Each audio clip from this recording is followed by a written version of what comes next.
finalmente saiu. Hoje eu vim aqui contar para vocês um pouquinho da minha experiência com o Celu e com o Certeia. Mas Ana Luísa, o que é isso? Bom, galera, para quem não está situado, o Celu e o Certeia são dois exames de proficiência da língua espanhola que as universidades aqui na Argentina exigem para os estrangeiros ingressarem. Sim ou sim, a gente tem que ter um certificado para conseguir entrar na universidade. A ideia do vídeo é contar um pouquinho da minha experiência com as duas provas, já que eu consegui fazer as duas, e falar também um pouquinho do Certeia, porque o Certeia é uma prova nova.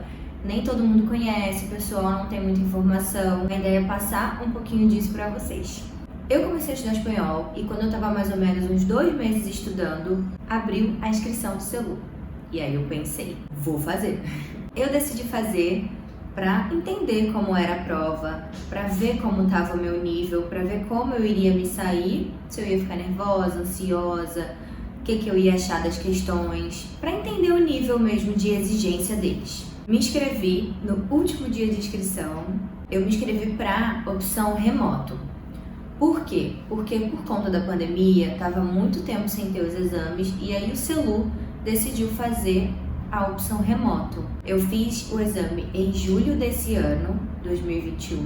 O passo a passo, você tem que baixar um programa deles para colocar no seu computador. Esse programa, o que ele vai fazer? Ele vai bloquear a sua tela. Ele não vai deixar você fazer nada. Você não consegue mexer em mais nada enquanto aquele programa está aberto. E dentro desse programa que você abre a prova. Antes de você abrir ele, você conecta no Zoom e aí o Zoom fica em segundo plano.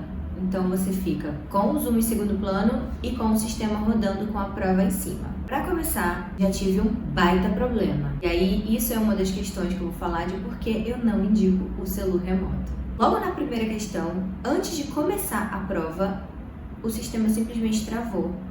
Não conseguia fazer nada, eu não conseguia abrir, eu não conseguia apertar, eu não conseguia clicar, eu não conseguia digitar, eu não conseguia fazer nada. E nisso, a prova, ela rolava. Tinha um tempo total para fazer cada questão, se eu não me engano era 35 minutos por questão.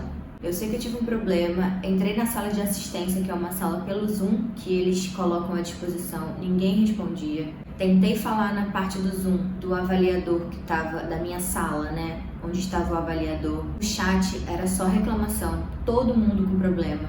Sei que eu não consegui, eu saí clicando em tudo, eu não sei o que foi, eu acho que foi Deus, que eu consegui entrar no diacho da prova. Só que, quando eu consegui entrar, de 35 minutos, restavam 12, ou seja, ao invés de ter 35 minutos para fazer a questão, eu tinha 12 minutos para fazer a questão. Sim, 12 minutos. A sorte é que a primeira questão, ela era mais tranquila, não era um texto longo, não era nada demais. Era um correio, uma carta, não me lembro, acho que era um e-mail.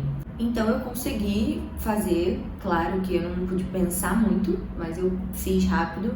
E aí consegui ir para outra questão, até porque automaticamente vai para outra questão quando o tempo acaba, que eu achei do Celu. Eu achei que eles cobram muito a questão do informal e do formal. Um era uma carta, o outro era um e-mail, o outro eu tinha que me candidatar para uma vaga de emprego e dizer por que eu deveria ser escolhida, e o outro eu tinha que falar um pouco o tema do texto, minha opinião, o que eu achava, enfim. Todas tinham um quê de saber se era formal ou informal. A vantagem de provas com muito texto, na minha opinião, é que, por exemplo, quando o texto é grande ou tem muito texto, você consegue tirar o vocabulário para escrever sobre do próprio texto.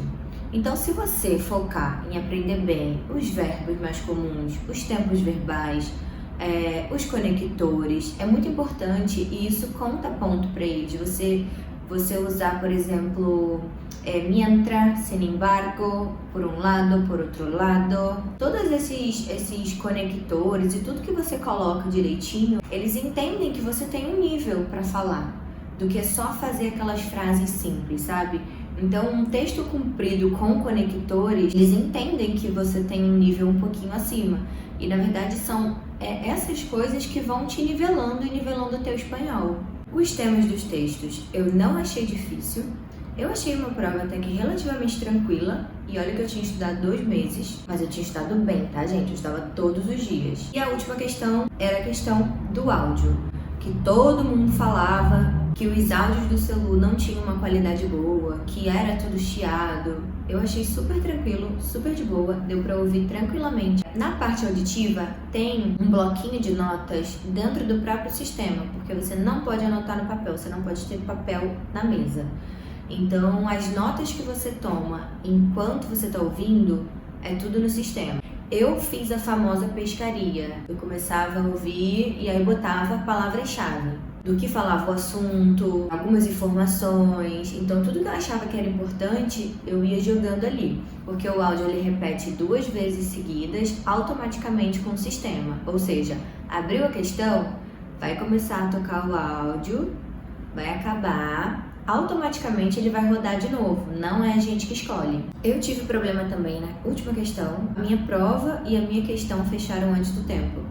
Tem um cronômetrozinho do lado que você consegue ficar controlando o tempo que falta. Faltavam ainda 2 minutos e pouquinho, não lembro exatamente, mas eram quase 3 minutos, e a minha prova simplesmente apagou. Eu tava no último parágrafo, tava falando para concluir, puf, apagou.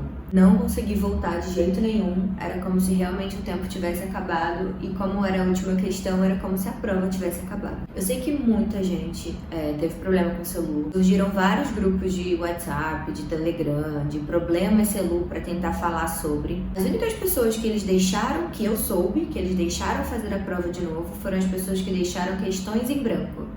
Porque sim, pior do que eu, tiveram pessoas que deixaram questões em branco. Mesmo assim, eu fiz a parte oral. A parte oral eu achei super tranquila. A parte inicial, ele pergunta um pouquinho de você, qual o seu nome, de onde você é, qual a sua cidade, o que você gosta de fazer, se você gosta da sua cidade, se você não gosta. Depois, são 2 imagens. Você vai ter uns 30 segundinhos mais ou menos para escolher qual é a imagem que você quer. O avaliador vai te perguntar sobre o que fala a imagem, qual é a sua opinião sobre o assunto. São perguntas sobre o texto, mas 4 perguntas sobre o texto. E a última parte é uma situação. Ou seja, você vai ser uma pessoa, o avaliador vai ser a outra pessoa, e aí você tem que desenvolver a situação de acordo com o tema. Por exemplo, no meu caso, eu era mãe, o avaliador era um professor da escola, ele vinha me falar que o meu filho precisava se incluir mais nas atividades escolares, que ele era muito tímido e estava prejudicando ele. E eu tinha que conversar, defender o porquê ele era assim. Vai e volta, você responde, o avaliador responde de novo, você responde. Então, assim, pensar rápido e realmente se colocar ali no lugar. Resumo da prova. Eu alcancei, mesmo com todos os problemas, o intermédio bueno. Claro que eu queria ter tirado o intermédio muito bueno, que é o que a UNLP solicita. Porém, eu fiquei feliz porque, a princípio, era uma prova experiência que eu ia fazer. Não era uma prova que estava prevista, porque, de fato, eu queria fazer o Certeia. Eu tenho certeza que se eu não tivesse tido problema, pelo menos na última questão, porque eu ouvi muito dizer que a nível B2 não se deixa questão em branco. Uma das questões que eles utilizam para nivelar, porque uma pessoa que ela tem um nível intermédio muito bueno, ela naquele tempo de 35 minutos é um tempo super suficiente para ela desenvolver e escrever. A questão é que a última eu entendi tanto do áudio, estava escrevendo tanto, que eu deixei 2 minutinhos ali finais para concluir, e como a prova fechou antes do tempo, eu tive um problema. E eu tenho certeza que se eu não tivesse tido problema nenhum, eu tinha alcançado a nota. Porém, fiquei feliz porque eu fui bem. Sobre o celu remoto, eu não indico, por toda a minha experiência que eu tive. O celu presencial, não tenho nada para falar, não sei como não sei quando vai ter, não tenho opinião sobre isso. Agora, o remoto, eu não indico, tá? Claro que existem diversas pessoas que não tiveram problema ou que tiveram problema e conseguiram refazer a prova e eles responderam e foi ok. Tudo também tem que ser analisado, do tempo que você tem. A gente sabe que existem provas que só tem 1 vez ao ano, 2 vezes ao ano. Tem o CIEL que tem mais vezes ao ano, porém é muito mais caro. Então, cada um tem que avaliar o que é melhor para você. Se você puder escolher, eu não indicaria o celu.